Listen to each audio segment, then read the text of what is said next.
छोरा नहीं छोरी भई है। तो कंस महाराज ने सोची छोरा हो चाहे छोरी हो, 8वें गर्भ का इंतजार था। और जैसे ही कन्या को हाथ में लिया तो वो कन्या कंस के हाथ से छूट करके आकाश में जा पहुंची और जैसे बिजली चमकती है कड़क करके बोली,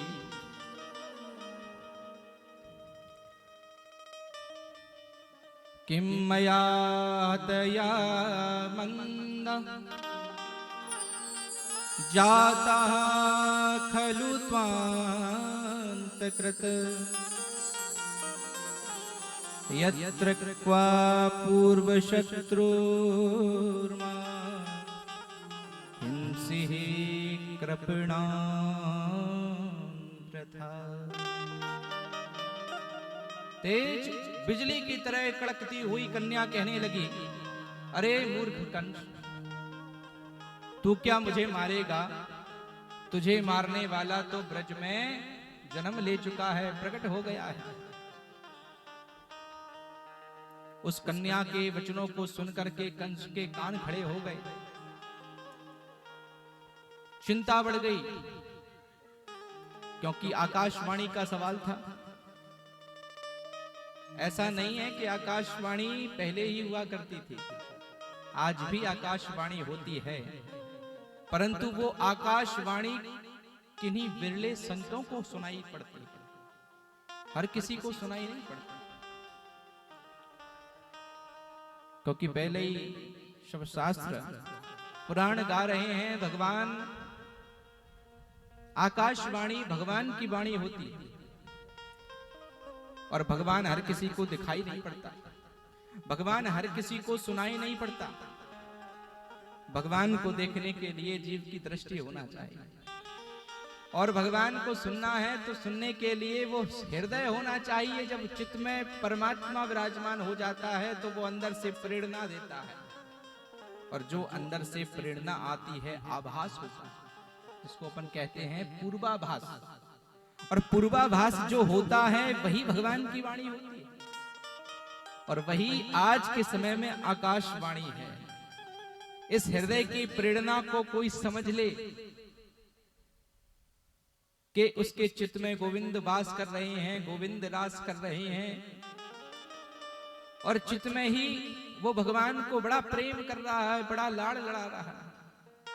कोई मेरे कृष्ण को लाला मानता है, कोई मेरे कृष्ण को भाई मानता है, कोई मेरे कृष्ण को सखा मानता है, कोई मेरे कृष्ण को पति मानता है, कोई मेरे कृष्ण को स्वजन मानता है, कोई मेरे कृष्ण को रिश्तेदार मानता है। जो जैसा मानता है भगवान उसको वैसा ही प्राप्त होता है। बोलो राधे राधे। अरे जरा प्रेम से बोलो राधे राधे। तो आज भी आकाशवाणी होती है।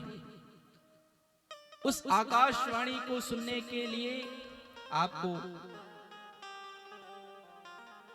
छल कपट से दूर होना पड़ेगा, अपना हृदय इतना पवित्र करना पड़ेगा कि उसमें भगवान आकर के विराजमान हो सके। और भक्त तो कहते हैं विराजमान नहीं, भगवान को भक्त अवरुद्ध करते हैं। अच्छा, विराजमान में और अवरुद्ध में दो अंतर हैं। अब जो विराजमान हुआ है वो आएगा, आकर के विराजमान होगा और विराजमान होगा तो वो उठ करके भी जाएगा, उसी को विराजमान कहेंगे। परंतु अवरुद्ध का मतलब होता है कैद कर लेना, बंद कर लेना। और भगवान के भक्त भगवान को विराजमान नहीं करवाते, अवरुद्ध कर लेते। अब भगवान आएंगे तो अब जो जैसा व्यक्ति होता है उसको वैसा ही स्थान देना पड़ता है। तुम्हारे घर में मक्खी भिनभिना रही है, कबाड़ा डला है, कचड़ा डला है और कोई संत महाराज आ गए तो आपकी इच्छा स्वयं से नहीं करेगी कि हम जाकर के संत महाराज को उस गंदे स्थान पर बिठा दें। खुद इच्छा होगी क्या? नहीं होगी। और इच्छा होगी भी तो वो संत महाराज बैठने से मना कर देंगे। क्यों? क्योंकि वो संत हैं, महात्मा हैं, वो नहीं बैठेंगे। इसीलिए जब कोई संत महात्मा आता है तो स्पेशल सी व्यवस्था करते हैं, सफेद चद्दर बिछाते हैं, बढ़िया साफ सुथरा चारों तरफ वातावरण कर देते हैं, सुगंधित इत्यादि डाल देते हैं और पुष्पों से स्वागत करते हैं, जिससे वो पुष्पों की भीनी भीनी खुशबू आती रहे। तो वो संत महाराज भी प्रसन्न हो जाते हैं, वाह चेला कितनी बढ़िया व्यवस्था करी।